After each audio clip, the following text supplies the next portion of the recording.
اللہ سبحانہ تعالیٰ نے ہمیں اپنا ذکر کرنے کی تاکید کی ہے.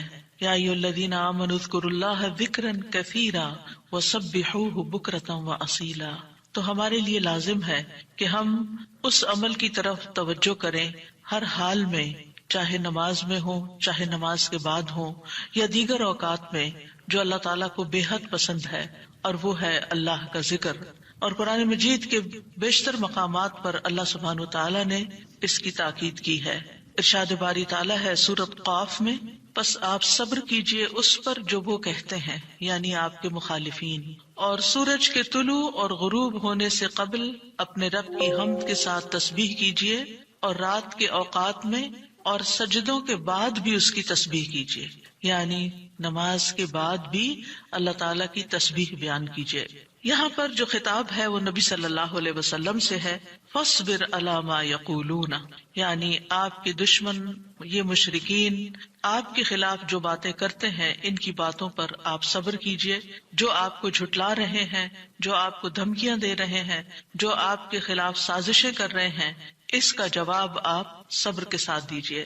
اور اس کے برعکس آپ اپنا تعلق اللہ تعالیٰ سے زیادہ مضبوط کر لیجئے. یعنی کتنی خوبصورت تعلیم ہے ہمارے دین کی کہ جب لوگ مخالفت کریں تو بجائے اس کے کہ ان سے الجھنا شروع کر دیں اور ان کی باتوں کا جواب دینے لگیں اور خود کو ڈیفینڈ کرنا شروع کر دیں، کرنے کا کام کیا ہے کہ ہم اللہ کی طرف توجہ کریں، رغبت کریں، دعا کریں، اللہ کی تسبیح بیان کریں، اس کی حمد بیان کریں. اسی لیے آگے فرمایا وَسَبِّحْ بِحَمْدِ رَبِّكَ، اور اپنے رب کی حمد کے ساتھ اس کی تسبیح بیان کریں.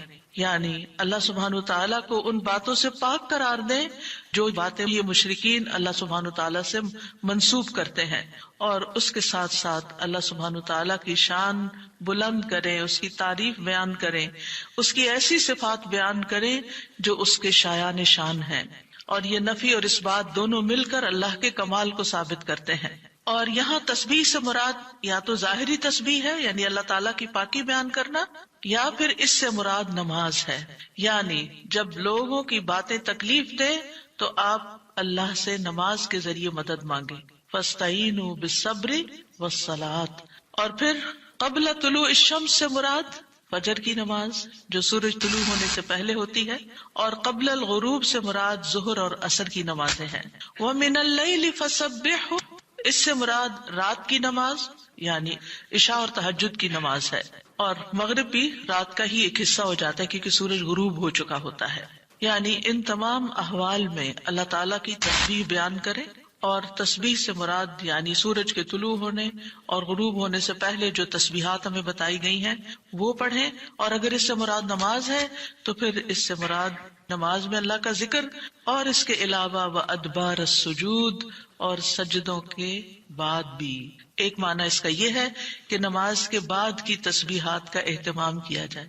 بہت سے لوگوں کو دیکھا گیا وہ نماز پڑھتے بس اٹھ جاتے ہیں، تسبیح نہیں کرتے، جبکہ یہاں اللہ سبحانہ تعالیٰ خاص طور پر حکم دے رہے ہیں کہ نماز کے بعد تسبیح بیٹھ کر کرنی چاہیے.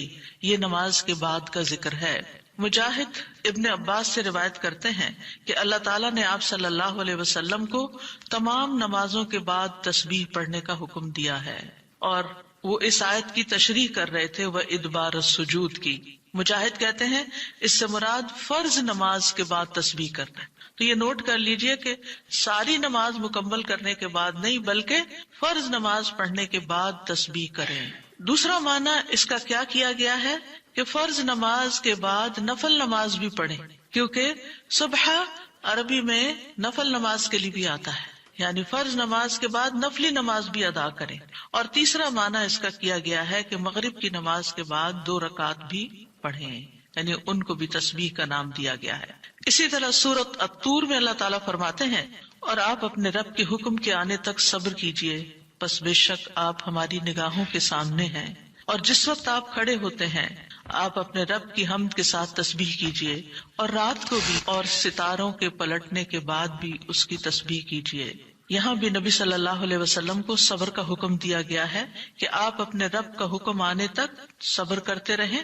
فَإِنَّكَ بِأَعْيُنِنَا، آپ ہماری نگاہوں کے سامنے ہیں، آپ ہماری توجہ میں ہیں، ہماری نظروں میں ہیں، ہمارے علم میں ہیں، آپ ہماری حفاظت میں ہیں. یعنی عربی کے محاورے کے مطابق کوئی نگاہوں میں ہو کا مطلب یہ کہ ہم اس کی نگرانی کر رہے ہیں، حفاظت کر رہے ہیں. جس سے موسیٰ علیہ السلام کے بارے میں اللہ تعالیٰ نے فرمایا وَلِتُسْنَ عَلَىٰ عَيْنِي، تاکہ آپ کی پرورش میری آنکھوں کے سامنے کی جائے، یعنی میری حفاظت اور حراست کے ساتھ. اور وَسَبِّحْ بِحَمْدِ رَبِّكَ حِينَ تَقُومُ، اس کا معنی ہے کہ جب آپ مجلس سے اٹھیں تو تسبیح کریں، جب نیند سے اٹھیں تو تسبیح کریں، جب نماز کے لیے اٹھیں تو تسبیح کریں، اور نماز میں بھی تسبیح کریں. اور اسی طرح تسبیح کے دو اور معنی بھی کیے گئے ہیں کہ رکوع اور سجدوں میں تسبیح کریں، اور پھر دعائے استفتاح میں تسبیح کریں، سبحانک اللہم و بحمدک، یہاں بھی تسبیح ہے. تو آپ دیکھ رہے ہیں کہ ہم دن میں کتنی بار اللہ سبحانہ و تعالیٰ کی تسبیح بیان کرتے ہیں. وَمِنَ اللَّيْلِ فَسَبِّحْهُ، رات میں بھی تسبیح کریں، اور اس سے مراد رات کی نماز، رات کی تسبیح ہے. جیسے بیڈ پہ جاتے ہوئے تسبیحات فاطمہ نبی صلی اللہ علیہ وسلم نے حضرت فاطمہ کو سکھائی تھی تاکہ ان کی تھکاوٹ دور ہو جائے. نماز کے علاوہ بھی تسبیح کرتے رہنا چاہیے. ادبار النجوم کے بھی 3 معنی ہیں. ایک معنی کیا گیا ہے فجر سے پہلے کی 2 رکعتیں پڑھنا. نبی صلی اللہ علیہ وسلم یہ رکعتیں نہ سفر میں چھوڑتے تھے نہ گھر میں، کبھی بھی آپ نے یہ سنت نماز نہیں چھوڑی. اور پھر اسی طرح اس سے مراد فجر کی 2 رکعات بھی لی گئی، اور نماز کے بعد کی تسبیح بھی مراد ہے. ان دونوں آیات سے پتہ چلتا ہے کہ نماز کے بعد بھی ذکر کرنے کی اہمیت اور ضرورت ہے، جس سے بہت سے لوگ غافل ہوتے ہیں. قرآن مجید میں اللہ تعالیٰ فرماتے ہیں فَإِذَا قَضَيْتُمُ الصَّلَاةَ فَاذْكُرُوا اللَّهَ قِيَامًا وَقُعُودًا وَعَلَى جُنُوبِكُمْ، پھر جب تم نماز پوری کر چکو تو اللہ کو کھڑے، بیٹھے اور اپنے پہلوؤں پر لیٹے ہوئے یاد کرو. یعنی بعض اوقات ایسا ہوتا ہے کہ آپ نماز پڑھ لیتے ہیں اور پھر سمجھتے ہیں کہ ہم اللہ کے ذکر سے فارغ ہو گئے اور اب ہم دنیا کے کام میں لگ جائیں. ہاں، دنیا کے کام 2-3 طرح سے ہی ہوتے ہیں. یا کھڑے ہو کے کوئی کام ہو رہا ہوتا ہے، آپ کچن میں چلے جاتے ہیں، کوکنگ کر رہے ہیں، آپ اپنا ذکر جاری رکھیں. یا پھر آپ بیٹھ گئے ہیں اور بیٹھ کے کوئی کام کر رہے ہیں، تسبیح جاری رکھیں، ذکر جاری رکھیں. اور اسی طرح اگر آپ لیٹ گئے آرام کرنے کے لیے تو بھی ذکر جاری رکھیں. یعنی ہر حال میں اللہ تعالیٰ کا ذکر کرتے رہیں. اسی طرح سورہ جمعہ میں اللہ تعالیٰ فرماتے ہیں فَإِذَا قُضِيَتِ الصَّلَاةُ فَانتَشِرُوا فِي الْأَرْضِ وَابْتَغُوا مِن فَضْلِ اللَّهِ وَاذْكُرُوا اللَّهَ كَثِيرًا لَعَلَّكُمْ تُفْلِحُونَ. پھر جب نماز پوری کر لی جائے تو زمین میں پھیل جاؤ اور اللہ کے فضل سے تلاش کرو، یعنی اپنے دنیا کا کام کاروبار کرو اور اللہ کو بہت یاد کرو. یعنی اپنے بزنس آورز میں بھی، اپنی جاب پر بھی اللہ کو نہیں بھولنا. کیوں؟ لعلکم تفلحون، تاکہ تم فلاح پاؤ، کامیاب ہو جاؤ. اسی طرح اللہ سبحانہ وتعالی رمضان کے روزے مکمل کرنے کے بعد کس چیز کا حکم دیتے ہیں؟ وَلِتُكْمِلُوا الْعِدَّةَ وَلِتُكَبِّرُوا اللَّهَ عَلَى مَا هَدَاكُمْ وَلَعَلَّكُمْ تَشْكُرُونَ. اور تاکہ تم تعداد پوری کرو، اور تاکہ تم اللہ کی بڑائی بیان کرو، تکبیرات پڑھو، اور اس پر کہ اس نے تم کو ہدایت بخشی، اور تاکہ تم شکر ادا کرو.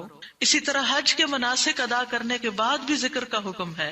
فَإِذَا قَضَيْتُم مَّنَاسِكَكُمْ فَاذْكُرُوا اللَّهَ كَذِكْرِكُمْ آبَاءَكُمْ أَوْ أَشَدَّ ذِكْرًا. پھر جب تم اپنے حج کے مناسک پورے کر چکو تو اللہ کو یاد کرو جس طرح اپنے باپ دادا کو یاد کیا کرتے تھے، بلکہ اس سے بھی زیادہ یاد کرنا. یعنی باپ دادا کو یاد کرنے، ماں باپ کو یاد کرنے سے بھی زیادہ اللہ کا ذکر کیا کرو، اللہ سبحانہ تعالیٰ کو زیادہ یاد کیا کرو. کیونکہ انسانوں کی یاد انسانوں کو دکھی کرتی ہے، لیکن اللہ کی یاد دلوں کے اطمینان کا باعث بنتی ہے، دلوں کے اندر سکون کا باعث بنتی ہے. الا بذکر اللہ تطمئن القلوب، خبردار اللہ کے ذکر سے دلوں کو اطمینان نصیب ہوتا ہے.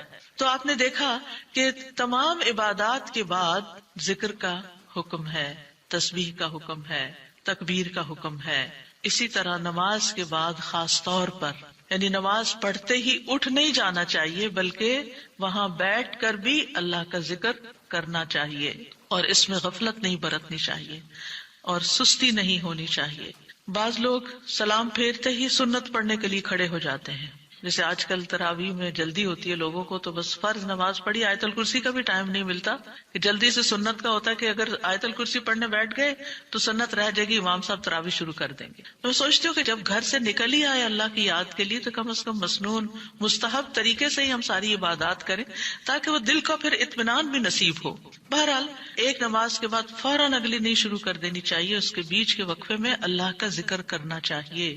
نبی صلی اللہ علیہ وسلم فجر کی نماز کے بعد طلوع آفتاب تک نماز کی جگہ بیٹھے رہتے تھے، اور فجر ارلی شروع کرتے تھے، اندھیرے میں شروع کرتے تھے، اور فجر پڑھنے کے بعد بیٹھے رہتے اور ذکر کرتے رہتے. سماک بن حرب کہتے ہیں میں نے جابر بن سمرہ سے عرض کیا کیا آپ رسول اللہ صلی اللہ علیہ وسلم کے پاس بیٹھے تھے؟ انہوں نے فرمایا کہ ہاں بہت زیادہ، میں بہت بیٹھتا رہا ہوں آپ کے پاس. آپ اپنی نماز کی جگہ سے کھڑے نہیں ہوتے تھے جس جگہ صبح کی نماز پڑھتے تھے جب تک کہ سورج نہ نکل آتا، پھر جب سورج نکل آتا تو آپ کھڑے ہو جاتے. اسی طرح ایک اور روایت میں آتا ہے نبی صلی اللہ علیہ وسلم جب فجر کی نماز پڑھتے تھے تو اپنی جگہ بیٹھے رہتے یہاں تک کہ سورج خوب اچھی طرح طلوع ہو جاتا، تو پھر اس وقت کیا کرتے تھے؟ اشراق کے نوافل. تو اس سے آپ اندازہ لگائیں کیا ہم میں سے کوئی یہ کہہ سکتا ہے کہ میں رسول اللہ صلی اللہ علیہ وسلم سے زیادہ مصروف انسان ہوں، میں زیادہ بزی ہوں، میرے بہت کام ہے، میرے پاس بیٹھنے کا وقت نہیں ہے؟ نہیں، یہ صرف نفس کا دھوکہ ہوتا ہے. نفس ہمیں دھوکہ دیتا کہ دیکھو پہلے تم اٹھے ہو تہجد کے لیے، پھر تم نے پڑھی نماز اور پھر پڑھے اذکار، اور اب تم پھر بیٹھ کے اور انتظار کرو، اٹھو کچھ اور کام کرو، اچھا میرا وہ کام بھی ہے، میرا وہ کام بھی ہے. اور اس طرح ہم اپنے آپ کو تسلیاں دے کر اپنی جگہ سے اٹھ جاتے ہیں اور ذکر میں کوتاہی کر جاتے ہیں، جبکہ مستحب یہی ہے کہ اسی جگہ بیٹھ کر چاہے آپ تلاوت قرآن کریں، چاہے آپ صبح شام کے اذکار، یہی وقت ہے ان کا سورج نکلنے سے پہلے، اور حفاظت کے لیے جو پڑھتے ہیں وہ انہی اوقات میں پڑھے جاتے ہیں. لہٰذا اس وقت آپ وہ بھی پڑھ سکتے ہیں، آپ تسبیحات کر سکتے ہیں، آپ کوئی بھی اور ذکر، آپ قرآن مجید کا مطالعہ کر سکتے ہیں، تفسیر کی کوئی کتاب پڑھ سکتے ہیں، کوئی تفسیر کا لیکچر سن سکتے ہیں، اپنی تجوید درست کر سکتے ہیں، یعنی کہ کوئی سبق یاد کر سکتے ہیں. یعنی کوئی بھی چیز ذکر کی قسم کی آپ اس وقت میں تسلی کے ساتھ کر سکتے ہیں تاکہ یہ سنت پوری ہو جائے، کیونکہ اس کا اجر و ثواب بہت ہے. جو شخص اسی جگہ بیٹھا رہے اور پھر نفل پڑھ کے اشراق کے اٹھے تو اس کو حج عمرے کا ثواب ملتا ہے. نبی صلی اللہ علیہ وسلم نے صحابہ کو نماز کے بعد کے اذکار سکھائے. ابن تیمیہ رحمہ اللہ کہتے ہیں کہ نبی صلی اللہ علیہ وسلم جب لوگوں کو نماز پڑھاتے تھے تو آپ سلام پھیرنے کے بعد دعا نہیں کرتے تھے، اور نہ صحابہ ایسا کرتے تھے، نہ صبح کی نماز میں، نہ عصر کی نماز میں، نہ دیگر نمازوں میں، بلکہ آپ سے ثابت ہے کہ آپ اپنا چہرہ اصحاب کی طرف کر لیتے، یعنی پلٹ کے واپس بیٹھ جاتے، اللہ کا ذکر کرتے اور ان کو سکھاتے تھے. یعنی اذکار اور دعا میں تھوڑا سا فرق ہے. دعائیں زیادہ سے زیادہ سلام پھیرنے سے پہلے کر لیتے تھے، اور جو اذکار ہوتے تھے جیسے تسبیحات ہیں یا صبح شام کے اذکار ہیں یا باقی اذکار ہیں وہ بعد میں کر لیتے تھے، جیسے لا الہ الا اللہ وحدہ لا شریک لہ، اور اسی طرح دیگر اذکار جو ہیں. اور سلام پھیرنے کے بعد اللہ کا ذکر کرنا یعنی زیادہ مستحب ہے. اگرچہ دعا بھی کر سکتے ہیں، یعنی منع نہیں ہے. بعض علماء یہ کہتے ہیں کہ نبی صلی اللہ علیہ وسلم نے جو دبر الصلاۃ کا لفظ استعمال کیا نماز کے پیچھے، تو اس سے مراد نماز کے بعد بھی ہے. حضرت عائشہ کہتی ہیں کہ نماز کے بعد کے اذکار شیشے کو صاف کرنے کے بعد اس کو چمکانے کی طرح ہے. یعنی نماز میں آپ نے اپنی صفائی کر لی اور اب بعد کے اذکار کے جو آپ کو اور زیادہ چمکا رہے ہیں. نماز نور ہے، یہ دل کو صاف کر دیتی ہے، دل کو روشن کر دیتی ہے جیسے کہ شیشے کو صاف کیا جاتا ہے. اور نماز کے بعد ذکر کرنا ایسا ہے جیسا کہ شیشے کو چمکایا جاتا ہے. فرشتے بھی دعائیں کرتے ہیں. رسول اللہ صلی اللہ علیہ وسلم نے فرمایا جب تک تم اپنے مصلی پر جہاں تم نے نماز پڑھی تھی بیٹھے رہو اور ریاح خارج نہ کرو، گیس پاس نہ کرو، تو فرشتے تم پر برابر درود بھیجتے رہتے ہیں. یعنی اگر کوئی شخص فجر کی نماز پڑھ کے اپنے وضو کی حالت میں سورج نکلنے تک بیٹھا رہتا ہے تو آپ اپنے لیے بھی ذکر کر رہے ہیں اور فرشتے بھی آپ کے لیے دعائیں کر رہے ہیں. کیا دعا کرتے ہیں؟ اللہم اغفر لہ، اللہم ارحمہ، اے اللہ اس کی مغفرت فرما، اے اللہ اس پر رحم فرما. اور یہ اس وقت تک ہوتا رہتا ہے جب تک وہ وضو توڑ کر فرشتوں کو تکلیف نہ پہنچائے. یعنی جب گیس پاس ہوتی ہے اور اس کی اسمیل سے پھر فرشتوں کو تکلیف ہوتی ہے، تو فرشتے جو ہیں وہ پیاز کی اسمیل اور لہسن کی اور جسم سے نکلنے والے، اگر پسینہ بہت آ رہا ہے اور کپڑے نہیں آپ تبدیل کرتے، رات کے کپڑوں میں اٹھ کے نماز شروع کر دیتے ہیں اور وہ اسمیلی کپڑے ہوتے ہیں، تو اس سے فرشتے آپ سے دور رہتے ہیں. اور اسی طرح اگر یعنی خوراک میں کوئی ایسی چیز ہے کہ آپ کی گیس میں بہت اسمیل ہے، تو یہ چیز بھی فرشتوں کو تکلیف دیتی ہے اگر آپ مصلی پر بیٹھے ہیں یا آپ ذکر کی حالت میں ہیں. پھر اس وقت ذکر کرنا جو ہے اولاد اسماعیل سے غلام آزاد کرنے سے افضل عمل ہے، خاص طور پر اگر ہم لا الہ الا اللہ وحدہ لا شریک لہ والی تسبیح پڑھتے ہیں. ابو امامہ سے مروی ہے رسول اللہ صلی اللہ علیہ وسلم نے فرمایا، سورج طلوع ہونے تک میں بیٹھ کر اللہ تعالیٰ کا ذکر کروں، اس کی بڑائی، اس کی حمد و تسبیح اور تحلیل کروں، یہ مجھے اولاد اسماعیل میں سے 2 غلام آزاد کرنے سے زیادہ محبوب. یعنی اس وقت کا ذکر ایسا ہے جیسے آپ نے اتنا بڑا صدقہ بھی کر دیا. اسی طرح عصر کے بعد سورج غروب ہونے تک ذکر کرنا مجھے اولاد اسماعیل میں سے 4 غلام آزاد کرنے سے زیادہ محبوب ہے. یعنی عصر پڑھ کر بھی آپ مغرب تک ذکر کر سکتے ہیں. اگر عام دنوں میں نہیں تو آپ جمعے کے دن تو کر ہی سکتے ہیں، کیونکہ اس دن دعائیں قبول ہوتی ہیں. لیکن عموماً ہم اپنی غفلت اور سستی کی وجہ سے کوئی اور کام شروع کر دیتے ہیں اور ہم ان قیمتی اوقات کی قدر نہیں کرتے، ہماری پرائرٹیز نہیں ہوتی.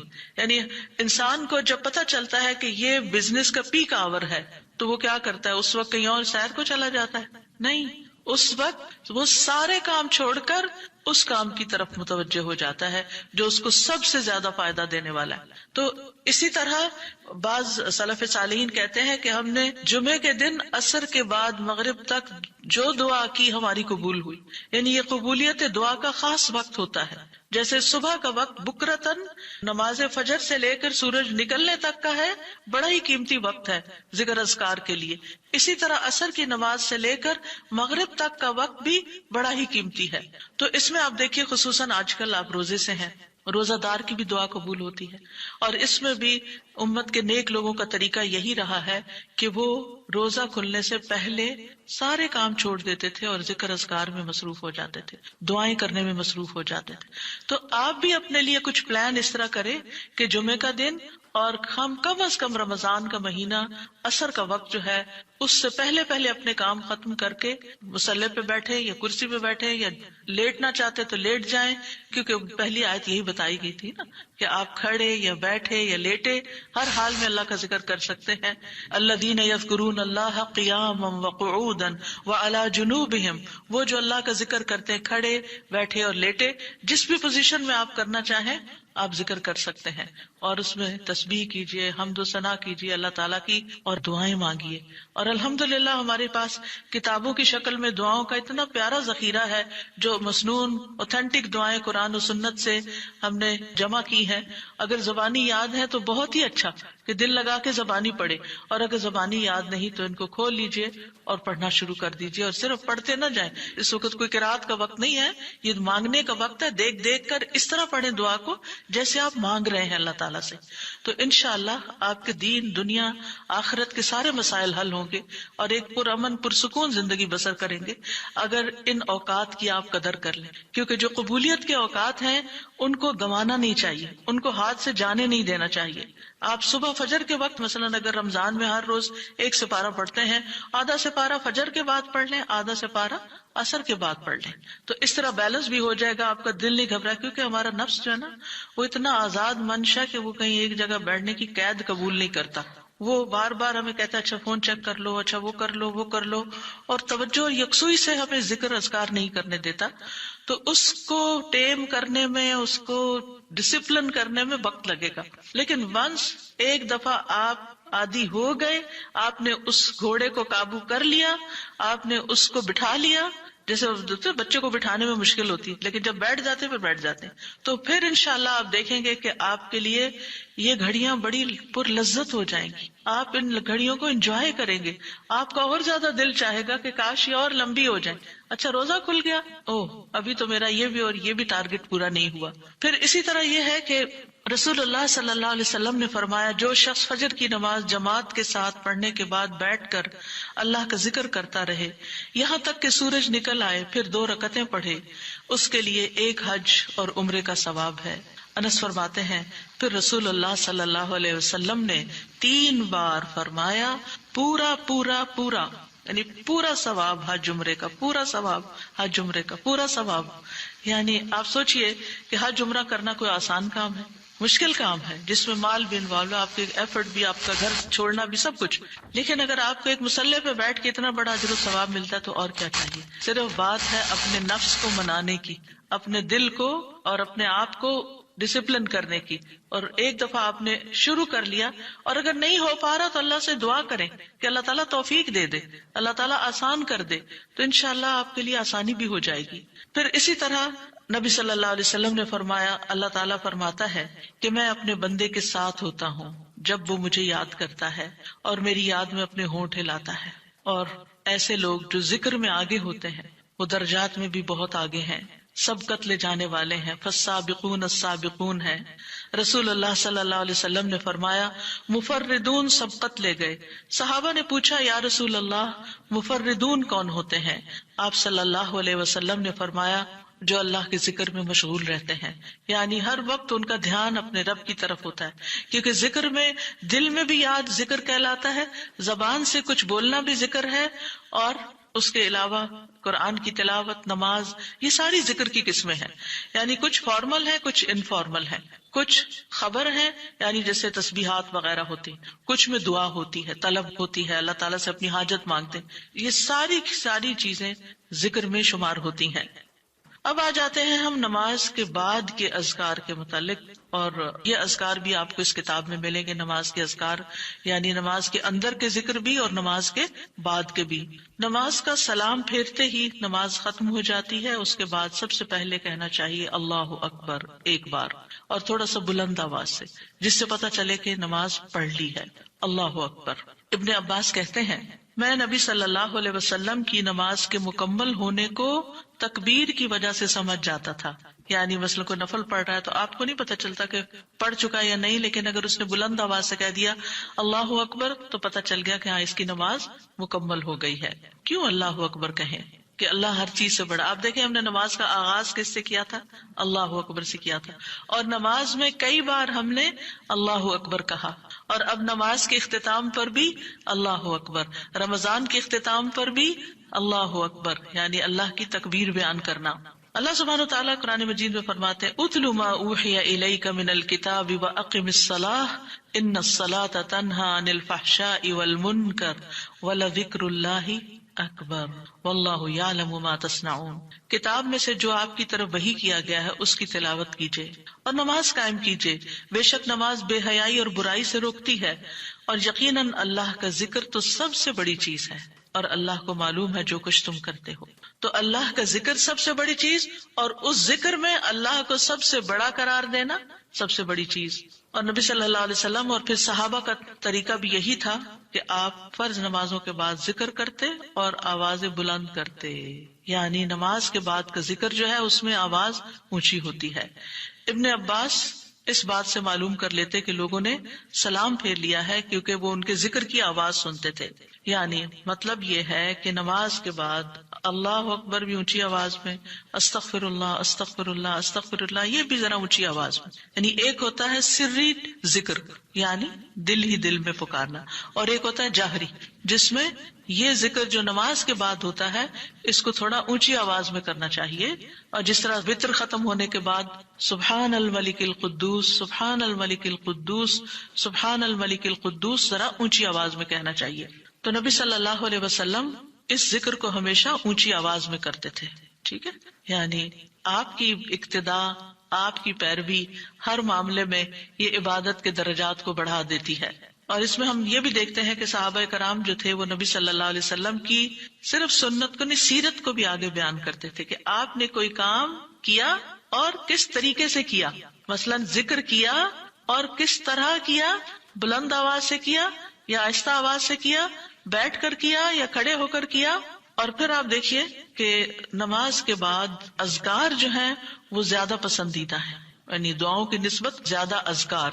ٹھیک ہے، اور پھر اسی طرح آپ دیکھیے کہ دوسرا ذکر جو آپ کریں گے وہ ہے استغفر اللہ 3 بار. استغفر اللہ استغفر اللہ. صوبان کہتے ہیں رسول اللہ صلی اللہ علیہ وسلم جب اپنی نماز سے فارغ ہوتے تھے تو 3 مرتبہ استغفار فرماتے تھے، 3 بار استغفار کرتے. ولید کہتے ہیں میں نے اوزائی سے پوچھا آپ استغفار کس طرح فرمایا کرتے تھے؟ تو انہوں نے کہا آپ فرماتے تھے استغفر اللہ استغفر اللہ. اب نماز پڑھ لی ہے، استغفر اللہ کیوں؟ اس لیے کہ ہم تو نماز کا حق بھی ادا نہیں کرتے. ہمارا دھیان کہاں سے کہاں چلا جاتا ہے، ہم کئی دفعہ بھول جاتے ہیں، ہمیں سجدہ سہو کرنا تک یاد نہیں رہتا، ہمیں کچھ پتہ نہیں ہوتا ہم نے کون سی سورت پڑھی، کیا تلاوت کی. ہو سکتا ہے تلاوت میں کوئی غلطی کر دیں، ہو سکتا ہے کہ تسبیح کی جگہ کچھ اور پڑھ دیں بھول چوک کے. تو ہم نماز کے اندر بھی بہت کچھ غلط کرتے رہتے ہیں جانے انجانے. اور خاص طور پر جن لوگوں نے اپنی نماز کے پروننسیشن کی اصلاح نہیں کی وہ تو کچھ سے کچھ پڑھتے رہتے ہیں بعض اوقات. یعنی پروننسیشن صحیح نہ ہونا جو ہے وہ الفاظ کے مطلب کو ہی بدل دیتا ہے. اس لیے پہلی پرائرٹی میں کوئی ایسا ٹیچر ڈھونڈیے کہ جو آپ کی نماز سن کے اس کا پروننسیشن آپ کو ٹھیک کر دے. بہرحال نماز کے بعد استغفر اللہ استغفر اللہ. اور ایک اور چیز، نماز پڑھنے کے بعد انسان کو ایک فیلنگ ہوتی ہے کہ میں نے کچھ کیا ہے، لیکن جب انسان استغفر اللہ کہتا ہے تو اس میں عاجزی کا اظہار ہوتا ہے کہ اللہ تیرا حق ادا نہیں کیا، مجھے ابھی بھی گناہوں کی بخشش کی ضرورت ہے. اور آپ دیکھیے کہ یہ الفاظ نبی صلی اللہ علیہ وسلم ادا کرتے تھے جن کے اگلے پچھلے سارے گناہ معاف کر دیے گئے تھے. تو جو شخص نماز کے بعد استغفار پڑھتا ہے وہ اپنی نمازوں پر کبھی فخر غرور تکبر نہیں کر سکتا کہ میں بڑا نمازی ہوں، میں بڑا پرہیزگار ہوں، میں بڑا عبادت گزار ہوں. نہیں، وہ یہ دیکھے گا کہ میں نے حق ادا نہیں کیا، میرے سے جو کمی کوتاہی ہوئی ہے اللہ تعالیٰ اس کو معاف کر دے. جو چیز مکمل طور پر ادا کرنی چاہیے تھی اس کو اس طرح نہیں ادا کیا، کچھ نہ کچھ کوتاہی واقع ہو گئی، تو اس بخشش کے طلب کرنے سے اللہ تعالیٰ کوتاہی سے درگزر فرما دے گا انشاءاللہ. اور ویسے بھی استغفار کرنے سے نقص یا کمی کوتاہی جو ہے اس کا ازالہ ہوتا ہے ہماری عام روزمرہ زندگی میں بھی. تیسرا ذکر. اب آپ دیکھ رہے ہیں یہ ذکر ہے، اللہ اکبر بھی ذکر ہے، استغفر اللہ بھی ذکر ہے، اور تیسرا یہ بھی ذکر ہے اللہم انت السلام ومنک السلام تبارکت ذی الجلال والاکرام. اے اللہ تو سراپا سلامتی ہے اور تجھی سے سلامتی حاصل ہوتی ہے، تو بڑی برکتوں والا ہے اے جلال و اکرام والے. یعنی استغفار کے بعد پھر فوراً بعد اللہ تعالیٰ کی تعریف اور یہ ذکر. السلام جو ہے یہ اللہ تعالیٰ کے ناموں میں سے ایک نام ہے جس کا مطلب یہ ہے کہ اللہ تعالیٰ ہر طرح کی آفات سے، عیبوں سے، ہر طرح کے نقص سے سلامت ہے. کوئی چیز اس کو نقصان نہیں دے سکتی، نہ لوگوں کی باتیں جو اللہ تعالیٰ کے خلاف کرتے ہیں، یا لوگوں کے گمان، یا لوگوں کی نافرمانیاں اور گناہ اور عبادت نہ کرنا، اللہ کا حکم نہ ماننا. اللہ تعالیٰ کو کوئی چیز نقصان نہیں دیتی، وہ سلامت ہے، اس کو کسی کی ضرورت ہی نہیں ہے. یہ جو کچھ ہم کرتے ہیں، ذکر ہو عبادت ہو، یہ اپنے ہی فائدے کے لیے کرتے ہیں، اللہ تعالیٰ پر کچھ احسان نہیں ہے. تو ہم یہ کہتے ہیں اللہم انت السلام کہ اللہ تعالیٰ آپ سراسر سلامتی ہیں اور آپ کا ہر فعل جو ہے وہ ظلم سے سلامت ہے، پاک ہے، ہر شر سے پاک ہے. آپ کی تقدیر، آپ کے فیصلے، ہر چیز سلامتی پر مبنی ہے. ومنک السلام، سلامتی تیری ہی طرف سے آتی ہے، یعنی تو ہی سلامتی دیتا ہے یا تو ہی سلامتی کو روک لیتا ہے. سلامتی کا مالک بھی تو ہی ہے، تو سلامت رکھے تو ہم سلامت ہیں. تو یہ تعلق اللہ تعالیٰ سے انسان اپنا ظاہر کرتا ہے کہ انسان اپنے رب کے بارے میں کیا سمجھتا ہے. تبارکتا، تبارکتا کا لفظ برکت سے ہے جس کا مطلب ہوتا ہے کثرت سے کسی چیز کا بڑھنا اور قائم رہنا، یعنی تیری خیرات و برکات بہت زیادہ ہیں. ذل جلال والاکرام، اے عزت اور جلال والے.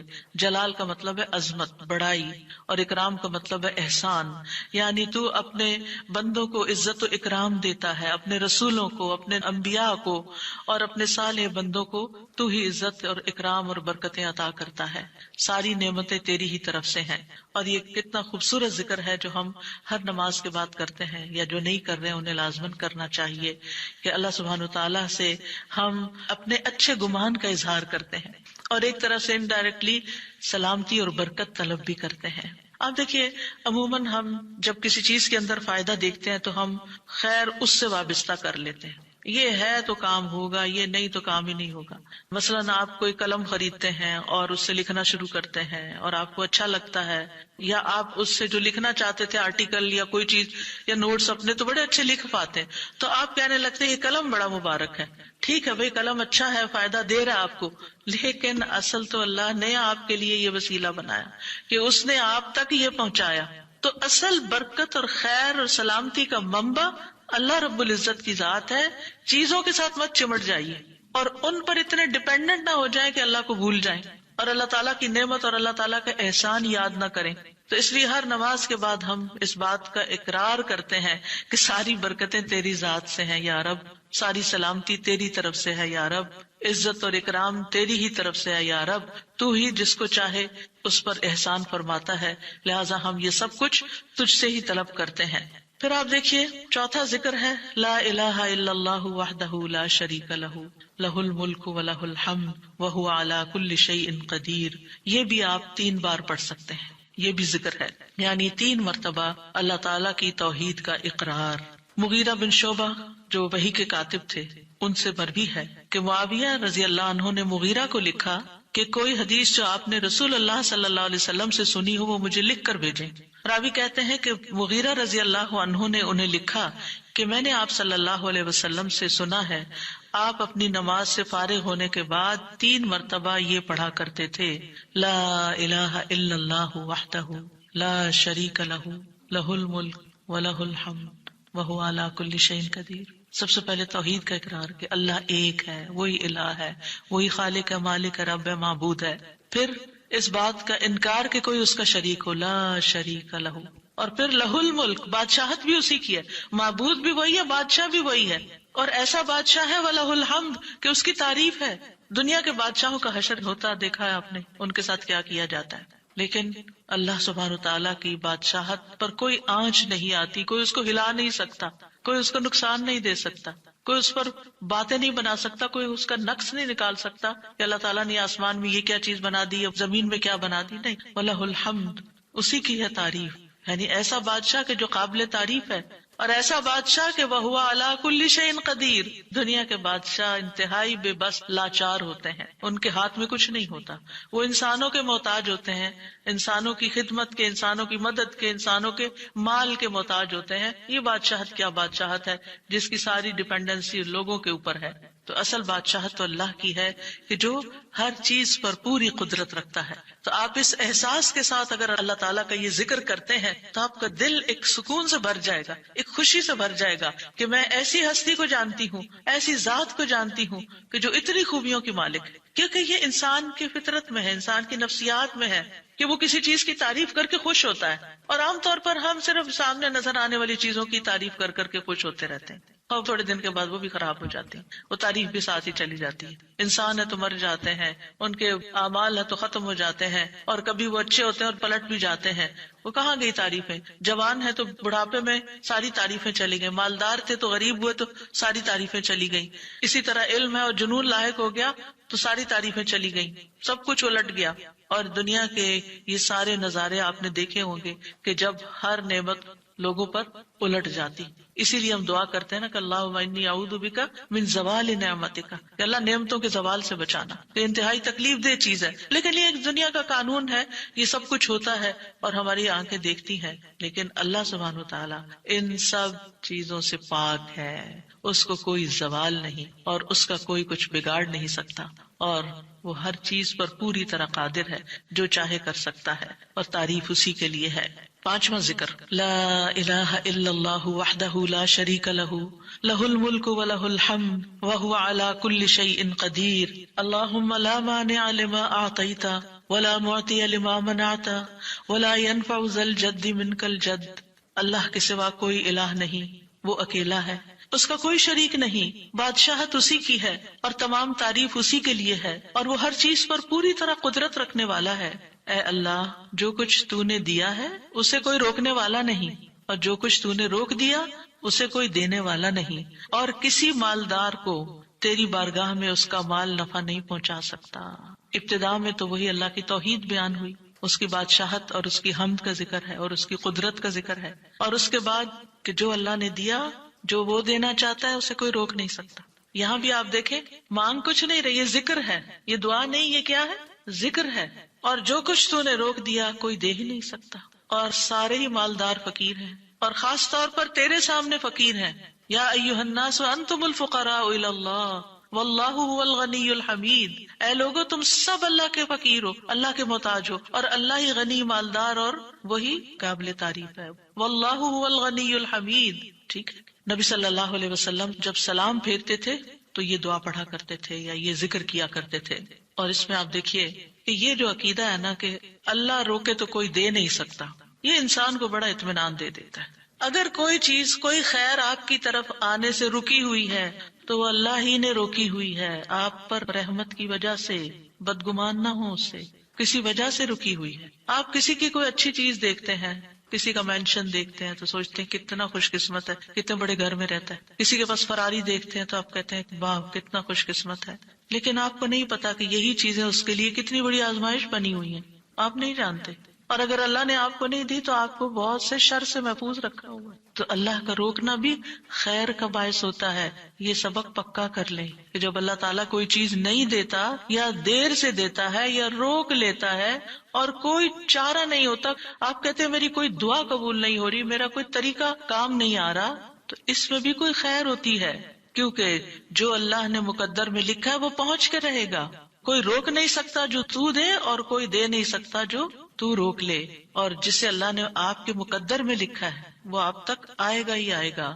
سورۃ فاطر میں اللہ تعالیٰ فرماتے ہیں ما یفتح اللہ للناس من رحمت فلا ممسک لها وما یمسک فلا مرسل له من بعده وهو العزیز الحکیم. جو کچھ اللہ لوگوں کے لیے رحمت میں سے کھول دے اسے کوئی بند کرنے والا نہیں، اور جو وہ بند کر دے اس کے بعد اسے کوئی کھولنے والا نہیں. حدیث میں آتا ہے ما اصابک لم یکن لیخطئک وان ما اخطأک لم یکن لیصیبک. جو کچھ تمہیں پہنچا وہ تم سے خطا ہونے والا نہیں تھا، اور جو نہیں ملا وہ ہرگز ملنے والا نہیں تھا. قرآن مجید میں سورۃ الرعد میں اللہ تعالیٰ فرماتے ہیں وَإِذَا أَرَادَ اللَّهُ بِقَوْمٍ سُوءًا فَلَا مَرَدَّ لَهُ. جب اللہ کسی قوم کے ساتھ برائی کا ارادہ کر لیتا ہے تو اس کو کوئی پھیرنے والا نہیں، کوئی سپر پاور اس ملک کی مدد نہیں کر سکتی اگر اللہ نے اس کے لیے جنگ کا فتنہ یا کسی اور طرح کی کوئی آزمائش لکھی ہے. یہ اللہ کے فیصلے ہوتے ہیں. یا اللہ نے کسی قوم کو تباہ کرنے کا فیصلہ کر لیا ہو تو کوئی اس کو روک نہیں سکتا. لہٰذا ہمیں اللہ پر ہی بھروسہ کرنا چاہیے اور ہر حال میں ایسی پریشان کن باتوں پر اللہ تعالیٰ ہی کی طرف رجوع کر لینا چاہیے. یاد رکھیے اگر کوئی چیز نہیں ملی تو اللہ تعالیٰ کو الزام مت دیں، اللہ تعالیٰ سے ناراض نہیں ہو، اللہ تعالیٰ سے بدظن نہیں ہو. یہ روکنا اس کی رحمت ہے. انسان اگر ان دو جملوں پر ایمان لے آئے تو پھر اس کا مکمل بھروسہ اللہ کی ذات پر ہو جائے گا. وہ رزق کے بارے میں اللہ پر ہی توکل کرے گا، نقصان کو دور کرنے اور بھلائی کو پانے کے لیے اللہ پر ہی بھروسہ کرے گا. وہ اللہ کو اپنے لیے کافی سمجھے گا. یعنی جہاں کہیں دل چھوٹا ہوا، جہاں کہیں کوئی پریشانی آئی، کہتے حسبی اللہ و نعم الوکیل. اللہ کار ساز یعنی کام بنانے والا اللہ ہی میرے لیے کافی ہے، وہ میرا کام بنائے گا، وہ میری مشکل آسان کرے گا. تو یہ توحید ربوبیت اور الوہیت پر مشتمل جملے ہیں. ابن تیمیہ کہتے ہیں یہ حدیث دو عظیم اصولوں پر مشتمل ہے. نمبر 1 توحید ربوبیت، اور وہ ہے جسے اللہ دینا چاہے اسے کوئی روک نہیں سکتا، اور جسے وہ روک دے اسے کوئی نہیں دے سکتا. بس بندہ اللہ ہی پر توکل کرتا ہے اور اسی سے مانگتا رہتا ہے، کیونکہ دینا جو اس نے ہے. تو پھر کسی اور سے کیوں مانگے گا، کسی اور سے توقع لگا کے کیوں بیٹھ جائے گا، کسی اور کے در پہ کیوں جائے گا. اس کو پتا ہے صرف اللہ ہی نے کرنا ہے جو کرنا ہے. اس سے عقیدہ توحید پکا ہوتا چلا جاتا ہے کہ صرف اللہ ہی نے کرنا ہے. اور توحید الوہیت ولا ينفع ذا الجد منك الجد. عام طور پر انسان یہ سمجھتا ہے میرے پاس مال ہے مجھے کوئی مشکل نہیں. یعنی جب کوئی کام سامنے آتا ہے نا تو فوراً دیکھتا ہے کتنا ہے بینک میں، کتنا کیش رکھا ہے، کیا ہے میرے پاس، کتنی پراپرٹی ہے. یعنی فوراً انسان کا دماغ گھوم کے اس طرف چلا جاتا ہے نا بہت ہے، انف ہے، کام ہو جائے گا. اللہ چاہے گا تو ہوگا. صرف آپ کے مال سے کچھ نہیں ہوتا. آپ سارا لگا دیں، بزنس میں پورا لاس ہو سکتا ہے. پھر بتائیے آپ کے مال نے آپ کو کیا فائدہ دیا. کچھ نہیں ہو سکتا جب تک اللہ نہ چاہے. مال بھی جب فائدہ دیتا ہے جب اللہ چاہتا ہے، اولاد بھی جب فائدے کی ہوتی ہے جب اللہ چاہتا ہے. کسی انسان سے فائدہ صرف اس وقت پہنچتا ہے جب اللہ چاہتا ہے. آپ نے دیکھا ہوگا کتنے ہی اچھے سے اچھے لوگ ہوتے ہیں ہر وقت کام آنے والے، ایک وقت ایسا آتا ہے وہ ایسے بےچارے مجبور ہوتے ہیں کہ ان کو نہ کرنی پڑتی ہے کہ بھائی سوری یہ نہیں کر سکتے، کیونکہ سب کچھ ان کے اختیار میں نہیں ہے، سب کچھ ان کے بس میں نہیں ہے. اسی طرح انسان کے پاس بعض اوقات کوئی عہدہ ہوتا ہے، انفلوئنس ہوتا ہے، وہ سمجھتا ہے یہ عہدہ ہے میرے پاس میں سب کچھ کر سکتا. نہیں کر سکتے. آپ نے دیکھا ہوگا دنیا کے بڑے بڑے ملکوں کے جو حکمران ہوتے ہیں کتنے بے بس ہوتے ہیں، کچھ بھی نہیں ہوتا ان کے ہاتھ میں، اپنی تقدیر نہیں بنا سکتے، اپنا فائدہ نہیں کر سکتے. اور پھر آپ دیکھیے کہ اللہ سبحانہ وتعالیٰ دنیا اسے بھی دیتا ہے جس سے وہ محبت کرتا ہے، اور اسے بھی دیتا ہے جس سے وہ محبت نہیں کرتا. لیکن یاد رکھیے ایمان اس کو دیتا ہے، دین کی سمجھ اس کو دیتا ہے جس سے وہ محبت کرتا ہے. وَمَن يُرِدِ اللَّهُ بِهِ خَيْرًا يُفَقِّهُ فِي الدِّينِ. دنیا تو سب کے پاس، مومن مسلم کافر سب کے پاس ہو سکتی ہے. دنیا کے بڑے بڑے فائدے ہر ایک کو مل سکتے ہیں، لیکن دین اس کو ملتا ہے جس سے اللہ محبت کرتا ہے. لہٰذا انسان کو اللہ ہی کی طرف رغبت کرنی چاہیے، اور کبھی بھی اپنے مال پہ، اپنے جاہ پہ، اپنے ریسورسز پہ، اپنی قوتوں پر، اپنے علم پر کبھی بھروسہ نہیں کرنا چاہیے کہ یہ میرے لیے کچھ بنائیں گے اور ان کی وجہ سے میں آگے بڑھ جاؤں گا اور ان کی وجہ سے میرا بہت فائدہ ہوگا. کہ اللہ فائدہ لائے گا نا، ان میں سے کوئی ایک چیز بھی آپ کے پاس نہیں ہوگی تو آپ کا کام بن جائے گا. اور اگر فائدہ نہیں دینا نا اللہ نے ان ساری چیزوں کے ہوتے ہوئے، کئی دفعہ لوگ کہتے ہیں نا ہر چیز ہے میرے پاس لیکن پھر بھی میرا یہ مسئلہ حل نہیں ہوتا، معلوم نہیں کیوں رکاوٹ آ گئی. اور پھر وہ غلط سوچنا شروع کر دیتے ہیں، فلاں کی بندش ہے، فلاں کی نظر ہے، فلاں نے یہ کر دیا. نہیں، نفع اور نقصان دونوں اللہ کے ہاتھ میں. نہ کسی کی نظر آپ کو نقصان دے سکتی ہے، نہ کسی کا جادو آپ کو نقصان دے سکتا ہے، نہ کسی کا حسد آپ کو نقصان دے سکتا ہے اگر اللہ نہ چاہے. لہٰذا اسی سے دعا کرتے رہیں، اور جو پروٹیکشن کی دعائیں اس نے سکھائی ہیں وہ پڑھتے رہیں، اور باقی بھروسہ اللہ کی ذات پر کریں. پھر چھٹا ذکر ہے لا الہ الا اللہ وحدہ لا شریک لہ لہ الملک ولہ الحمد وہو علی کل شیء قدیر لا حول ولا قوة الا باللہ لا الہ الا اللہ ولا نعبد الا ایاہ لہ النعمة ولہ الفضل ولہ الثناء الحسن لا الہ الا اللہ مخلصین لہ الدین ولو کرہ الکافرون. اللہ کے سوا کوئی الہ نہیں، وہ اکیلا ہے، اس کا کوئی شریک نہیں، بادشاہت اسی کی ہے اور تمام تعریف اسی کے لیے ہے، اور وہ ہر چیز پر پوری طرح قدرت رکھنے والا ہے. اور گناہ سے بچنے کی طاقت اور نیکی کرنے کی طاقت اللہ کے سوا کوئی دینے والا نہیں، اللہ کے سوا کوئی الہ نہیں. ہم صرف اسی کی عبادت کرتے ہیں، اسی کی ساری نعمتیں ہیں، اسی کا سارا فضل ہے اور اسی کے لیے خوبصورت تعریف ہے. اللہ کے سوا کوئی الہ نہیں، ہم اسی کے لیے دین میں اخلاص رکھنے والے ہیں اگرچہ کافر ناپسند کریں. ابن زبیر سلام پھیر کر ہر نماز کے بعد یہ کہتے، اور راوی کہتے ہیں کہ انہوں نے کہا کہ رسول اللہ صلی اللہ علیہ وسلم ہر نماز کے بعد ان کلمات کے ساتھ تحلیل کیا کرتے تھے، یعنی اللہ تعالیٰ کی حمد و ثنا بیان کرتے تھے. یہ بھی کیا ہے نماز کے بعد کا ذکر. اور اس میں آپ دیکھیے لا الہ الا اللہ وحدہ کے علاوہ لا حول ولا قوة الا باللہ، لا حول ولا قوة الا باللہ، کہ کوئی پھیرنے کی قوت یعنی کسی برائی کو، نقصان کو دور کرنے کی، اور اسی طرح کوئی فائدہ حاصل کرنے کی قوت اللہ ہی کے پاس ہے. کسی گناہ سے دور ہونے اور کسی نیکی کے کرنے کی ہمت طاقت اللہ ہی کے پاس ہے. تو یہ لا حول ولا قوت الا باللہ بہت فائدہ دیتا ہے اور اس کی کثرت کرنے کو کہا گیا ہے. اور لا الہ الا اللہ ولا نعبد الا ایاہ، ہم صرف اسی کی عبادت کرتے ہیں. لہ النعمت ولہ الفضل وَلَهُ الثَّنَاءُ الْحَسَنُ، نعمت بھی اور فضل بھی اور اچھی تعریف سب اللہ ہی کے لیے ہے، اور ہم مخلص ہو کر اللہ کی عبادت کرتے ہیں. مخلصین لہ الدین لا الہ الا اللہ وَلَوْ كَرِهَ الْكَافِرُونَ، اگرچہ کافر ناپسند کریں، ان کو ہماری توحید اچھی نہ لگے، لیکن پھر بھی ہم صرف ایک اللہ ہی کو مانتے ہیں. ساتویں چیز ہے تسبیحات. سبحان اللہ 33 بار، الحمدللہ 33 بار اور اللہ اکبر 33 بار، اور 34ویں بار لا الہ الا اللہ وحدہ لا شریک لہ لہ الملک ولہ الحمد وہو علی کل شیء قدیر. ہر نماز کے بعد ان تسبیحات کو پڑھنے کی فضیلت کیا ہے؟ ابو ہریرہ کہتے ہیں رسول اللہ صلی اللہ علیہ وسلم نے فرمایا، جس آدمی نے ہر نماز کے بعد 33 مرتبہ سبحان اللہ، 33 مرتبہ الحمدللہ اور 33 مرتبہ اللہ اکبر کہا تو یہ 99 کلمات ہو گئے. اور 100 کا عدد پورے کرنے کے لیے لا الہ الا اللہ وحدہ لا شریک لہ یہ ذکر کر لیا تو اس کے سارے گناہ معاف کر دیے جائیں گے، چاہے وہ سمندر کی جھاگ کے برابر ہو. یعنی 100 کا عدد پورا کرنے کے لیے کیا پڑھنا ہے؟ لا الہ الا اللہ وحدہ لا شریک لہ لہ الملک ولہ الحمد وہو علی کل شیء قدیر. رسول اللہ صلی اللہ علیہ وسلم نے فرمایا ہر نماز کے بعد کچھ ایسے اذکار ہیں جن کو پڑھنے والا یا جن کو کرنے والا کبھی محروم نہیں ہوتا، جن میں سے سبحان اللہ 33 بار، الحمدللہ 33 بار اور 34 بار اللہ اکبر. یعنی اگر لا الہ الا اللہ پورا نہیں پڑھ سکتے تو اللہ اکبر کو 34 بار کر کے 100 کی گنتی پوری کر لیں. پھر اسی طرح رسول اللہ صلی اللہ علیہ وسلم کے پاس کچھ فقیر صحابہ حاضر ہوئے، کہا کہ امیر لوگ بلند درجات اور ہمیشہ رہنے والی جنت حاصل کر چکے. حالانکہ جس طرح ہم نماز پڑھتے ہیں وہ بھی پڑھتے ہیں، جیسے ہم روزے رکھتے ہیں وہ بھی رکھتے ہیں، لیکن مال و دولت کی وجہ سے انہیں ہم پر فضیلت حاصل ہے. اس کی وجہ یہ کہ وہ حج کرتے ہیں، عمرہ کرتے ہیں، جہاد کرتے ہیں، صدقے دیتے ہیں، اور ہم محتاجی کی وجہ سے یہ کام نہیں کر سکتے. آپ نے فرمایا کیا میں تمہیں ایک ایسا عمل نہ بتا دوں اگر تم اس کی پابندی کرو گے تو جو لوگ تم سے آگے بڑھ چکے ہیں تم انہیں پالو گے اور تمہارے مرتبے تک کوئی نہیں پہنچ سکتا، اور تم اپنے سامنے موجود لوگوں میں سب سے بہتر ہو جاؤ گے سوائے ان کے جو یہی عمل شروع کر دیں. ہر نماز کے بعد 33 بار سبحان اللہ، 33 بار الحمدللہ، 33 بار اللہ اکبر، اور پھر 34ویں بار تو وہ ذکر آپ کو بتا ہی دیا گیا. اور اگر آپ 33 بار نہ پڑھ سکیں تو 10 بار سبحان اللہ، 10 بار الحمدللہ اور 10 بار اللہ اکبر پڑھ لیا کریں. یعنی اگر جلدی ہے تو پھر 10 بار بھی پڑھ سکتے ہیں. نبی صلی اللہ علیہ وسلم نے فرمایا 2 عمل ایسے ہیں اگر کوئی مسلمان بندہ ان کی پابندی کر لے تو جنت میں داخل ہوگا، اور وہ بہت آسان ہے مگر ان پر عمل کرنے والے بڑے کم ہیں. وہ کیا ہیں؟ ہر نماز کے بعد 10 بار سبحان اللہ، 10 بار الحمدللہ، 10 بار اللہ اکبر. فرمایا زبان کی ادائیگی کے اعتبار سے تو 150 بار ہے، یعنی 5 نمازوں میں 10 بار، اور ترازو میں 1500 ہوں گے.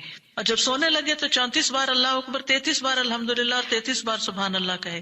زبانی طور پر تو یہ 100 ہے مگر میزان میں یہ تسبیحات 1000 ہوں گی. اور وہ کہتے ہیں یقیناً میں نے رسول اللہ صلی اللہ علیہ وسلم کو دیکھا، آپ انہیں اپنے ہاتھ سے شمار کرتے تھے. اور پھر کہتے ہیں دائیں ہاتھ سے، تو کرنے کا طریقہ کیا ہے؟ 3 دفعہ اوپر کو جائیے سبحان اللہ سبحان اللہ سبحان اللہ، اور 3 دفعہ نیچے کو آ جائیے سبحان اللہ سبحان اللہ سبحان اللہ. ایک انگلی پہ 6 بار ہو گیا، تو آپ کی 5 انگلیاں، تو 5 کو 6 دفعہ ضرب دیں تو کیا ہوتا ہے؟ 30، اور 3 دفعہ اور پڑھ لیں، اور اگر 34 ہے تو ایک اور پڑھ لیں. تو اس طرح ایک ہی ہاتھ پر، دائیں ہاتھ پر یہ تسبیحات آسانی سے پڑھی جا سکتی ہیں، کیونکہ ہاتھ سے تسبیح کرنا زیادہ پسندیدہ ہے. حضرت عبداللہ بن عمر کہتے ہیں میں نے رسول اللہ صلی اللہ علیہ وسلم کو دیکھا، آپ داہنے ہاتھ کی انگلیوں پر تسبیح کو شمار کرتے تھے، اور آپ نے صحابیات کو حکم دیا تھا کہ وہ اللہ کی تکبیر، تقدیس، تحلیل کی پابندی اختیار کریں اور اپنی انگلیوں پر شمار کریں، کیونکہ ان سے سوال ہوگا اور یہ بلوائی جائیں گی. قیامت کے دن ہاتھ بولیں گے، تو اگر ان پہ تسبیح آپ پڑھتے ہیں تو یہ بول کے بتائیں گے ہم تو اللہ کا ذکر کرتے رہے. 8ویں چیز ہے آیت الکرسی. اللہ لا الہ الا هو الحی القیوم لا تأخذه سنة ولا نوم له ما في السماوات وما في الارض من ذا الذي يشفع عنده الا باذنه يعلم ما بين ايديهم وما خلفهم ولا يحيطون بشيء من علمه الا بما شاء وسع كرسيه السماوات والارض ولا يؤوده حفظهما وهو العلي العظيم. پورا اللہ کا تعارف ہے. اللہ وہ ہے کہ اس کے سوا کوئی معبود نہیں، وہ زندہ ہے، ہر چیز کو قائم رکھنے والا ہے، نہ اسے کچھ اونگ پکڑتی ہے اور نہ کوئی نیند. اسی کا ہے جو کچھ آسمانوں میں ہے اور جو کچھ زمین میں ہے. کون ہے جو اس کے پاس اس کی اجازت کے بغیر سفارش کرے؟ وہ جانتا ہے جو کچھ ان کے سامنے اور جو کچھ ان کے پیچھے ہے، اور وہ اس کے علم میں سے کسی چیز کا احاطہ نہیں کر سکتے مگر جتنا وہ چاہے. اس کی کرسی آسمانوں اور زمین کو سمائے ہوئے ہے، اور اسے ان دونوں کی حفاظت یعنی آسمان اور زمین کی حفاظت تھکاتی نہیں، اور وہی سب سے بلند، سب سے بڑا ہے. ہر نماز کے بعد آیت الکرسی پڑھنے کی فضیلت یہ ہے کہ جو شخص نماز کے بعد اس کو پڑھ لیتا ہے اور اس نماز کے بعد اس کی ڈیتھ ہو جاتی ہے تو فرمایا اس کو موت کے علاوہ کوئی چیز جنت میں جانے سے نہیں روک سکتی، مر گیا تو سیدھا جنت میں. یہ قرآن مجید کی سب سے افضل آیت ہے. ابو ذر غفاری کہتے ہیں میں مسجد حرام میں داخل ہوا اور رسول اللہ صلی اللہ علیہ وسلم کو اکیلے دیکھ کر آپ کے پاس آ کے بیٹھ گیا. میں نے کہا یا رسول اللہ صلی اللہ علیہ وسلم کون سی آیت افضل ہے جو آپ پہ نازل ہوئی؟ آپ نے فرمایا آیت الکرسی.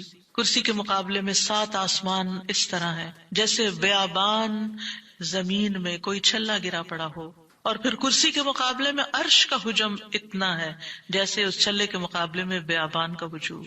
اور یہ قرآن مجید کی سب سے عظیم آیت بھی ہے. ابی ابن کعب سے روایت ہے، ایک مرتبہ نبی صلی اللہ علیہ وسلم نے ان سے پوچھا اللہ کی کتاب میں سب سے عظیم آیت کون سی ہے؟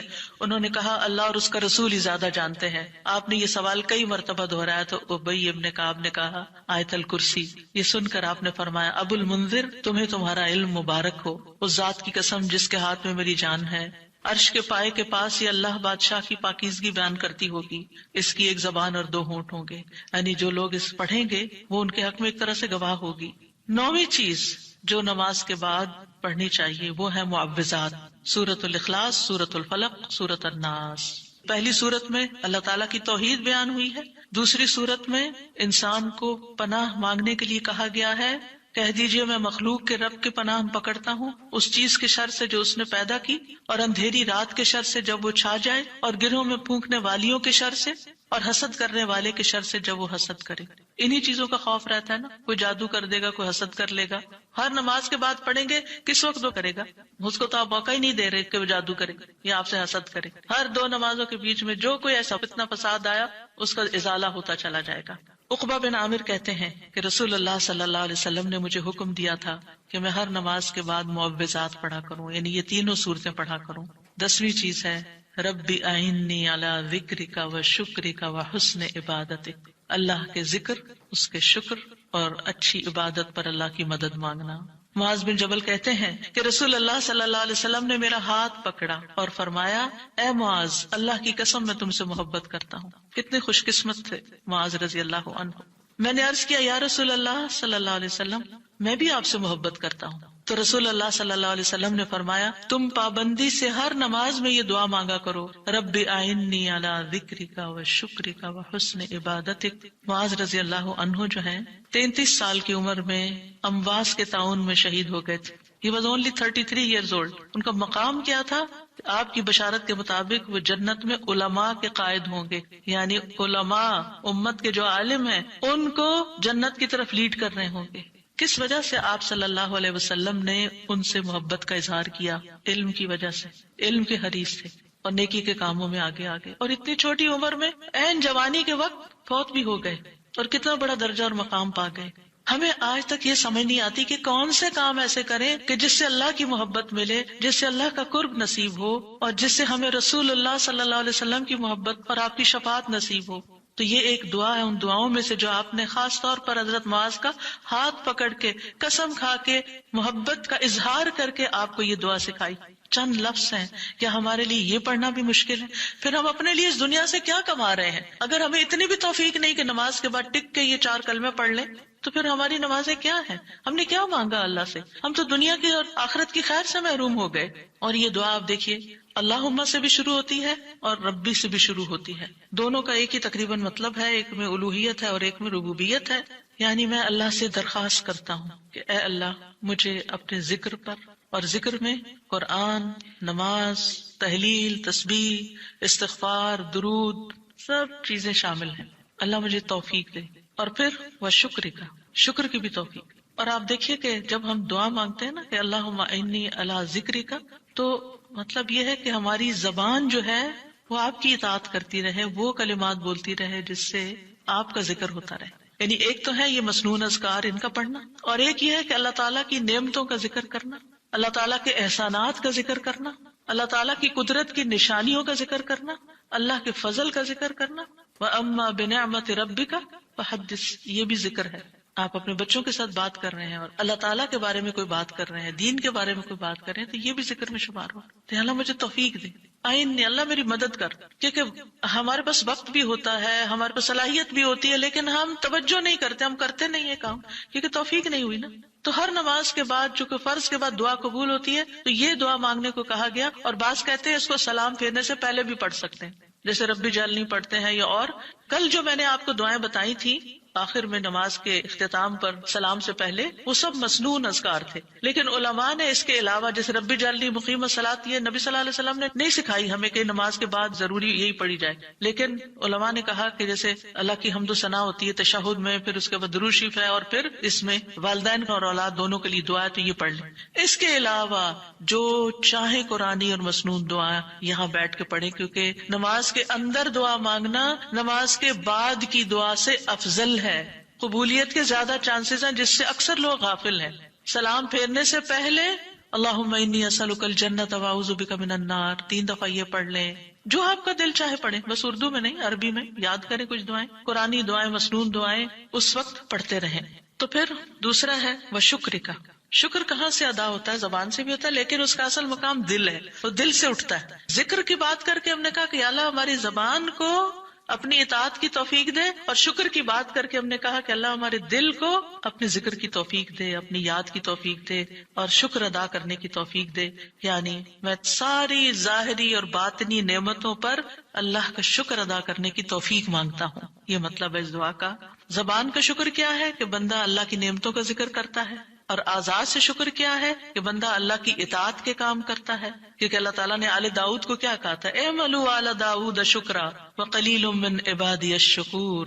اے داؤد کے گھر والو، شکر ادا کرنے کے لیے عمل کرو، اور میرے بندوں میں کم ہی شکر گزار ہیں. اللہ کا شکوہ ہے بندوں سے، کم ہی شکر گزار. کیوں؟ اس لیے کہ شیطان نے کہا تھا وَلَا تَجِدُ أَكْثَرَهُمْ شَاكِرِينَ، کہ انسانوں کی اکثریت کو آپ شکر کرنے والا نہیں پائیں گے. اور وَلَقَدْ صَدَّقَ إِبْلِيسُ ظَنَّهُ، ابلیس نے اپنا گمان سچ پایا کہ بندوں کو شکر سے ہٹا دیا. تو شکر کی توفیق مل جائے تو پھر شکر ادا کیا جائے، اور یہ شکر کا سلسلہ تو کہیں ختم ہوتا ہی نہیں، کیونکہ اتنی نعمتیں ہیں کہ ہم گن ہی نہیں سکتے. ابن رجب کہتے ہیں کہ دین میں یا دنیا میں اللہ کی ہر نعمت جو بندے کو حاصل ہوتی ہے اس میں نعمت کا شکر ادا کرنے کی ضرورت ہوتی ہے. پھر جو شکر کی توفیق ملتی ہے اس پر بھی شکر ادا کرنے کی ضرورت ہے. یعنی شکر پر بھی شکر، یہ ایک اور نعمت ہے، اس میں دوبارہ شکر ادا کرنے کی ضرورت ہے. پھر دوبارہ شکر کیا تو ایک اور نعمت مل گئی، اب کیا ہے ایک اور دفعہ شکر کریں. اور یہ سلسلہ ہمیشہ جاری رہتا ہے، یعنی شکر کا سلسلہ کبھی ختم نہیں ہونا چاہیے، شکر کرتے ہی چلے جائیں. وحسن عبادتک، اور اپنی خوبصورت عبادت کی توفیق عطا فرما. اور خوبصورت عبادت اسی وقت ہو سکتی ہے جب اس میں اخلاص ہو، اور نبی صلی اللہ علیہ وسلم کی اتباع ہو، اطاعت ہو. اطاعت اعضاء سے کی جاتی ہے، یعنی ہمارے اعضاء، ہاتھ پاؤں، ہمارا جسم یہ عبادت میں مشغول ہوتا ہے. بعض اوقات ہم ڈھیروں عبادت کر لیتے، ڈھیر سارے نفل پڑھ لیتے، بہت کچھ کر لیتے، لیکن اس کو کوئی کوالٹی نہیں ہوتی. یہاں یہ نہیں کہا گیا کہ کثیر عبادتک، یہاں کیا کہا گیا؟ حسن عبادتک، کہ اللہ خوبصورت عبادت کی توفیق دے. امام ابن تیمیہ کے بارے میں آتا ہے کہ جب وہ قید ہوئے تو اپنے سجدوں میں یہ دعا پڑھا کرتے تھے، اللہم اعنی علی ذکرک و شکرک و حسن عبادتک، کیونکہ اللہ کی توفیق کے بغیر ہم یہ کام نہیں کر سکتے.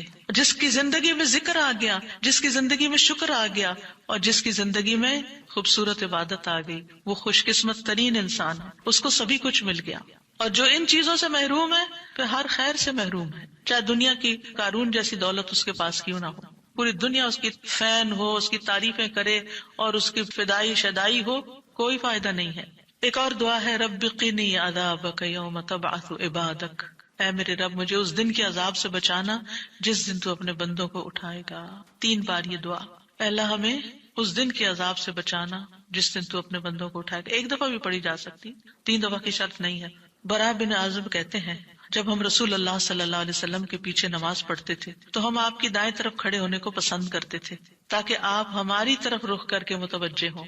برا کہتے ہیں میں نے آپ کو فرماتے ہوئے سنا، یعنی آپ پلٹ رہے تھے اور کہہ رہے تھے رب قنی عذابک یوم تبعث عبادک. یہ رات کو سوتے ہوئے بھی پڑھا کریں اور نمازوں کے بعد بھی کہ اللہ اس دن کے عذاب سے بچا لینا جس دن تو بندوں کو دوبارہ پیدا کرے گا. 13 اللہم اغفر لی ما قدمت وما اخرت وما اسررت وما اعلنت وما اسرفت وما انت اعلم به منی انت المقدم وانت المؤخر لا الہ الا انت. اے اللہ میرے وہ گناہ بخش دے جو میں پہلے کر چکا، جو میں نے بعد میں کیے، اور جو چھپے ہوئے کیے اور جو ظاہر میں کیے، اور جو میں حد سے بڑھا رہا اور وہ جن سے تو مجھ سے زیادہ باخبر ہے. تو ہی نیکی اور خیر میں آگے کرنے والا اور پیچھے کرنے والا ہے، تیرے سوا کوئی معبود نہیں. نبی صلی اللہ علیہ وسلم سلام پھیرنے کے بعد یہ دعا پڑھا کرتے تھے، یعنی اس دعا کے بارے میں ثابت ہے کہ سلام کے بعد پڑھا کرتے تھے. تو اللہم اغفر لی ما قدمت. بات یہ ہے کہ جو نیک لوگوں کی نیکیاں ہوتی ہیں وہ مقربین کے گناہ شمار ہوتے ہیں، یعنی ان کا سٹینڈرڈ اور ہائی ہوتا ہے نا، ان کی کوالٹی اور اچھی ہوتی ہے. تو اس لیے نبی صلی اللہ علیہ وسلم کے گناہ کوئی نہیں تھے کہ جس کے لیے آپ بخشش مانگتے تھے. ایک تو ہمیں سکھانے کے لیے، اور دوسرا یہ ہے کہ نیکیوں میں سے جو کم درجے کی نیکیاں ہوں ان پر بھی. وما اخرت، اور جو عبادت مجھ سے تاخیر ہوئی، کوتاہی ہوئی، جو میں نے لیٹ کی، جس کا حق ادا نہیں کیا. وما اسررت، جو میں نے چھپایا، جو میرے دل میں وسوسے اور خیالات آئے. بعض اوقات نماز کے اندر وسوسے آنا شروع ہو جاتے ہیں، تو یا اللہ تو اس کو بھی معاف کر دے. وما اعلنت، اور جو میں نے ظاہراً کیے، یعنی وہ اقوال افعال جو سب کے سامنے، لوگوں کے سامنے کوئی بری مثال پیش کی. یعنی یہ نبی صلی اللہ علیہ وسلم کے نہیں، یہ ہمارے لیے ہے کہ ہم بعض اوقات ایسی بات کر جاتے ہیں، ایسا کام کر جاتے ہیں جو دوسروں کو پٹ آف کر دیتا ہے نیکی کے کاموں سے، یا ان کو دین سے ہٹا دیتا ہے، یا اور اسی طرح کی غلطیاں ہم کرتے ہیں. اور پھر آپ دیکھیے کہ نبی صلی اللہ علیہ وسلم کی ہمبلنس بھی اس سے پتہ چلتی ہے کہ کتنے آپ ہمبل تھے، کہ سارا کچھ کر کے، بہترین عبادت کر کے پھر بخشش بھی مانگ رہے ہیں. اور پھر آپ دیکھیے کہ وما اسرفت، ہر معاملے میں ہم حد سے پار ہو جاتے ہیں، خوشی میں، غم میں، بے صبری میں، ہر چیز میں. تو اس کی بھی دعا ہے یہ کہ اللہ جہاں بھی میں حد لمٹ کراس کر رہا ہوں، اللہ مجھے وہ کراس کی بھی لمٹ کے آگے جو غلط کام کیا ہے مجھ سے تو وہ بھی معاف کر دے. اور وما انت عالم بہ منی، اور جو تو مجھ سے زیادہ جانتا ہے. یعنی خاص کے بعد عام کا بھی ذکر ہے، یعنی میں نے تو مانگ لیا جو مجھے سمجھ آتی تھی، اب اس کے علاوہ بھی جو کچھ ہے اس کو بھی آپ معاف کر دیجیے. اور پھر انت المقدم و انت المؤخر. دوسرے روایت میں انت المقدم والمؤخر بھی آتا ہے، جس کو تو چاہتا ہے آگے بڑھا دیتا ہے نیکی میں، جس کو تو چاہتا ہے پیچھے کر دیتا ہے. یعنی یہ نہ سوچیے کہ آج میں اگر نیکیوں میں آگے ہوں تو ہمیشہ ایسے ہی رہوں گی، ہمیشہ ڈرتے رہا کریں، پیچھے بھی ہو سکتے ہیں. تو یا اللہ تو مجھے آگے ہی رکھنا، مراد یہ ہے. اور اگر نبی صلی اللہ علیہ وسلم کے بارے میں ہے تو آپ کی نبوت سب سے آخر میں تھی، وہ ایک پازیٹیو سینس میں ہے، انت المقدم و انت المؤخر. اور پھر اسی طرح یہ ہے کہ قیامت کے دن سب سے پہلے آپ اٹھائے جائیں گے، حالانکہ دنیا میں آپ کی نبوت سب سے آخر میں تھی. تو یہ اللہ تعالیٰ کا فیصلہ ہوتا ہے، جس چیز پر وہ چاہتا ہے اپنے بندوں کو اتارتا ہے، جس کو چاہتا ہے آگے بڑھاتا ہے، جس کو چاہتا ہے عزت دیتا ہے، جس کو چاہتا ہے ذلت دیتا ہے. اور بندوں کے ایک دوسرے پر درجات ہیں.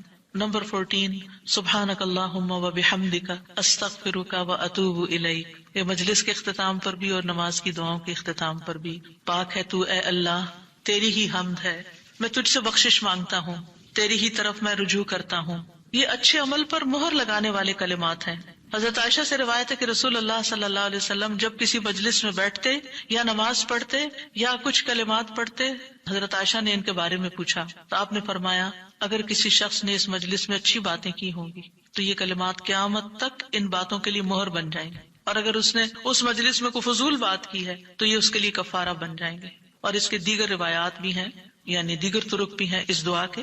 اور پھر ایک اور دعا، رب اغفر لی وتب علی انک انت التواب الغفور. اے اللہ تو مجھے بخش دے اور میری توبہ قبول کر، بے شک تو بہت توبہ قبول کرنے والا، بہت بخشش فرمانے والا ہے.